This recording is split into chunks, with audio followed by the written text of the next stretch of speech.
Amados irmãos, a paz do Senhor, que alegria, aqui Pastor Gedeon Júnior, e uma felicidade muito grande estar com todos os irmãos nesse dia. Hoje começaremos a estudar Juízes, capítulo 18. É um capítulo muito interessante mesmo. Aqui nós temos a tribo de Dan. A tribo de Dan exerce o protagonismo de todo este capítulo. E que pena que é um protagonismo horrível, um protagonismo de roubo, de saque, de maldade, de idolatria. Mas isso para que fique bem claro o que na verdade estava acontecendo no livro de Juízes. É interessante que o capítulo 18, ele deve ser entendido e discernido à luz de Josué. Sim, Josué. Por quê? Porque o capítulo 18 de Juízes nada mais é do que a explicação do capítulo 19 de Josué, quando fala literalmente sobre a herança dos filhos de Dan. Deixa eu explicar. Vá comigo para Josué, capítulo 19, exatamente a partir do versículo 40. Josué 19:40 diz assim: E a sétima sorte surgiu para a tribo dos filhos de Dan, segundo suas famílias. E o termo da sua herança era Zorá, Estaol, Irsemes, Saalabim, Aijalon, Itla, Elon, Timiná, Ecrom, Eutec, Gibeton, Balate, Jeude, Bené, Beraque, Gate-Rimon, Mijarcom e Racom, com um limite na frente de Jafo. São nomes estranhos, irmãos. É óbvio que hoje, se você aparecer por lá, você não vai encontrar esses nomes. Mas na época em que houve a divisão da terra, eram territórios e eram povos que ali estavam, cidades, que Dan ia conquistar. Acabou. E o versículo 47 diz: E os termos dos filhos de Dan lhes saiu pequeno. Por isso os filhos de Dan subiram para lutar contra Lezem, e a tomaram, e a feriram com o fio da espada, e a possuíram, e habitaram nela, e chamaram Lezem de Dan, segundo o nome de Dan, o seu pai. Esta é a herança da tribo dos filhos de Dan, segundo suas famílias, estas cidades, com suas aldeias. E quando eles terminaram de dividir a terra da herança pelos seus termos, os filhos de Israel deram uma herança a Josué, filho de Num, no meio deles. Interessante, né? Dan foi a última tribo que caiu à sorte. E, segundo o relato de Josué, Dan não ficou com um território muito grande. Dan ficou com um território que a própria Bíblia, escrevendo à luz dos filhos de Dan, era extremamente pequeno, né? E quando Dan recebe este território, há um problema muito sério. Eles simplesmente não gostam muito do que literalmente receberam. Eles tiveram problemas muito sérios no início da conquista de todo esse território, e eles simplesmente, olhando para o que Deus deu, eles dizem: não, nós queremos mais e muito mais.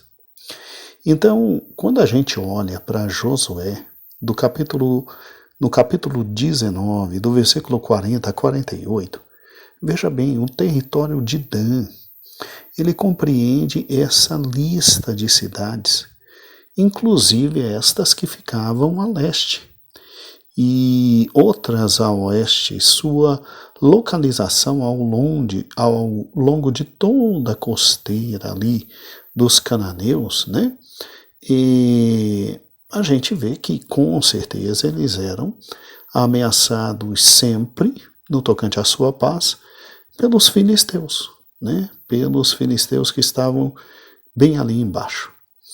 Bem, a grande questão é o seguinte: você tem, infelizmente, Dan não confiando em Deus. Eles têm problemas iniciais no tocante ao seu território, porque no início do livro de Juízes, a gente vê perfeitamente que eles, ao invés de submeterem muitos povos, não conseguem simplesmente acreditar em Deus, submeterem esses povos, e parte do território parece que é perdido. Olha comigo agora, Juízes capítulo 1, versículo 34. Diz exatamente assim: e os amorreus forçaram os filhos de Dan até o monte, pois não o fariam descer até o vale. Mas os amorreus habitaram no monte de Eres, em Aijalon e em Saalabim. Contudo, a mão da casa de José prevaleceu, e assim eles se tornaram tributários. E o termo dos amorreus era de subida a partir da rocha e para cima. Então, olha que interessante, das cidades que Dan recebeu, eles ainda tiveram problemas com dois povos amorreus. Os que estavam na cidade de Aijalon e de Saalabim. Então eles recebem um território que aparentemente é pequeno. E realmente era bem pequeno em relação aos outros. Era um território menor. Esta é a verdade. Agora, o que é interessante é que no início do livro de Juízes a gente viu quão difícil foi a conquista da terra, ou pelo menos do restante da terra que tinha que ser conquistada pelos judeus, né, os israelitas, o povo de Deus, e Dan no meio de todos esses povos, porque se você voltar agora para Josué, capítulo 19, e pegar literalmente o versículo de número 40, Dan recebe a última das heranças, e no meio delas está, lá no 42, Saalabim e Aijalon. As outras terras Dan conseguiu conquistar, mas Aijalon e Saalabim não conseguiram. Infelizmente, eles não creram em Deus, e aí os amorreus simplesmente vieram e não permitiram. E que Dan faz? Bem, Dan, que já tinha um território pequeno, ele simplesmente não confia no Senhor. Essas duas grandes cidades, Saalabim e Aijalon, elas não cedem a Dan um centavo. E aí é óbvio que Dan levanta a cabeça e diz: não, a gente tem que conquistar algo mais. A gente não pode ficar só com o que Deus nos deu. E o que Ele nos deu, a gente ainda não consegue conquistar. O que eles fizeram? Eles se levantaram para lutar contra uma cidade chamada Lezem e a tomaram. E feriram com fio de espada e a possuíram e habitaram nela. E a chamaram de Dan. É exatamente aqui que se situa historicamente Juízes, capítulo 18. A história que está em Juízes, capítulo 18, é exatamente essa. Só que em Juízes, a cidade não é chamada de Lezem, é chamada de Laís. tá? Mas é a mesma cidade, o fato é o mesmo, e eles se levantam para literalmente conquistar essa cidade.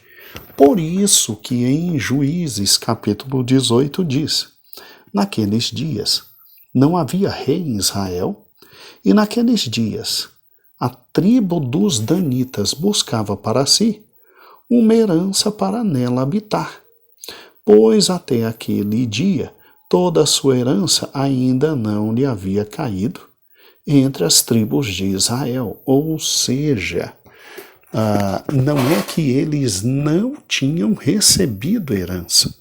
Receber herança, receberam. Tanto é que teve a sorte, jogaram sorte, Josué jogou e deu toda aquela parte. Mas, infelizmente, eles não conseguiram conquistar o que Deus deu. E não conquistaram por quê? Falta de fé. Não conquistaram por quê? Falta de confiança em Deus. Simplesmente de ir e conquistar todas aquelas cidades. E aí o que eles fazem? Ah não, aqui está difícil. Ah não, a coisa está feia. Vamos para um outro canto. E simplesmente, os filhos de Dan, versículo 2, enviaram das suas famílias 5 homens dos seus termos, homens valentes, de Zorá e Estaol, para explorar a terra e investigá-la. E disseram, ide investigar a terra. E aí o que acontece? Bem, eles não estão conseguindo conquistar o território que Deus deu para eles, eles então agora vão procurar um território mais tranquilo, um território mais calmo, mesmo não sendo um território que Deus tinha dado a eles por sorte. Tá vendo como era terrível esse momento? Você tem uma tribo inteira que recebe de Deus uma bênção, que não confia em Deus para conquistar essa bênção, que simplesmente conquista parte da bênção, a outra parte não conquista porque não tem fé, e agora quer simplesmente conquistar uma parte da terra que não lhe pertence, que pertence a uma outra tribo, em um outro lugar. E aí, o que acontece? Eles pegaram 5 homens e mandaram espiar a terra para ver se em algum canto tinha uma terra boa, melhor, mais simples de ser conquistada. E aí, esses 5 espias vão atrás para investigar se achavam uma terra maravilhosa. No meio do caminho, eles passam pelo monte de Efraim. E adivinha por onde eles passam? Eles passam literalmente perto da casa de Mica. Sim, Mica, o rapazinho gente boa que tinha roubado a mãe lá de Efraim. A mãe não o repreendeu, ainda mandou fazer ídolos, e ele contrata um sujeitinho que está passeando pela terra, porque não encontra bons empregos, né? Já nós veremos esse sujeitinho. O nome dele é Jonatas, como nós vimos na nossa última análise do texto ali em Juízes 17. E ali eles ficam, ali na casa de Mica, se alojam. E, segundo o versículo 3, enquanto eles estavam lá, eles ouviram a voz de quem? Do sacerdote lá da terra, que não poderia ser sacerdote. Era mero levita, mas foi contratado. E aí eles reconhecem, de alguma forma eles conheciam Mica, né? Reconheciam e eles conheciam Jonathan. E perguntaram, rapaz, quem te trouxe para cá? O que você está fazendo nesse lugar? O que tu tens aqui? Eles acharam estranho, porque ali não era o local dele ficar. Mica era de Belém, não tinha que estar lá. Ele tinha que estar, no máximo, já que estava em Efraim, pertinho dali, em Siló. Mica não. Jonathan, me perdoe. E aí Jonathan tinha que estar em Siló, trabalhando, ajudando, e depois voltar para Belém, depois de trabalhar no seu turno. E aí, olha que interessante, o sacerdote, né? Sacerdote de Mica, Jonathan disse, olha, Mica me tratou muito bem, me contratou, e eu sou seu sacerdote, versículo 4. E aí eles olharam e disseram, rapaz, é mesmo, tu és sacerdote? Então tu fala com Deus e Deus te responde? Poxa, que coisa fantástica, hein, meu amigo? Então faz o seguinte, versículo 5, vê aí se a gente vai conseguir ser próspero no nosso caminho. Por quê? Porque nós saímos da terra que Josué deu por sorte a nós, não conseguimos conquistar, estamos pensando em ir lá para o outro lado, bem do outro lado mesmo, conquistar uma terra diferente. E literalmente pergunta aí para Deus se Deus vai nos abençoar, já que você é sacerdote, né? E o versículo 6 diz, e o sacerdote disse, ide em paz, diante do Senhor está o caminho pelo qual vós seguis. Gente, é muita cara de pau, não é? Mas é muita cara de pau. Você tem uma tribo inteira que simplesmente recebe sua porção de terra, mas não quer ficar na porção de terra que Deus designou para eles. Não consegue conquistar por pura falta de fé, né? Os líderes dessa tribo deu para ver que não tinham fé, porque a conquista nem dos territórios deles conseguiram. Aí agora estão pensando em conquistar literalmente outras terras, bem distante. E aí no meio do caminho eles encontram quem? Eles encontram um velho conhecido deles, o Jonatas, o velho conhecido deles. E aí pergunta, rapaz, você está fazendo aqui, meu amigo? E aí Jonatas diz, olha, eu estava meio chateado, as coisas não estavam tão boas lá em Siló, estava passando por aqui e, bem, Mica me contratou para ser o sacerdote particular dele, aqui da casa dele. Eles disseram, rapaz, é mesmo? Então consulta aí Deus se a gente vai ser próspero no nosso caminho. Quer dizer, pergunta a Deus, já que você é sacerdote, se a gente vai se dar bem nessa empreitada, porque nós estamos só errados. Eles não dizem isso, né? Sou eu que estou falando. É uma galerinha de espias que vem lá das terras de Dan e eles estão errados, eles estão no caminho errado, eles querem conquistar uma terra que não é deles. No meio do caminho, eles param numa localidade onde simplesmente se tinha um santuário, um sacerdócio completamente rival do santuário e do sacerdócio verdadeiro, que era ali, nas montanhas de Efraim, na casa de Mica, e não em Siló. E agora eles dizem, então já que você está aqui, foi contratado e está numa boa, então que maravilha, pergunta aí se a gente pode ir, vai ser bem sucedido. Óbvio que Mica, vivendo uma religião falsa, vivendo um sacerdócio falso, vivendo uma palavra absolutamente falsa, Mica consulta Deus? Não consulta ninguém.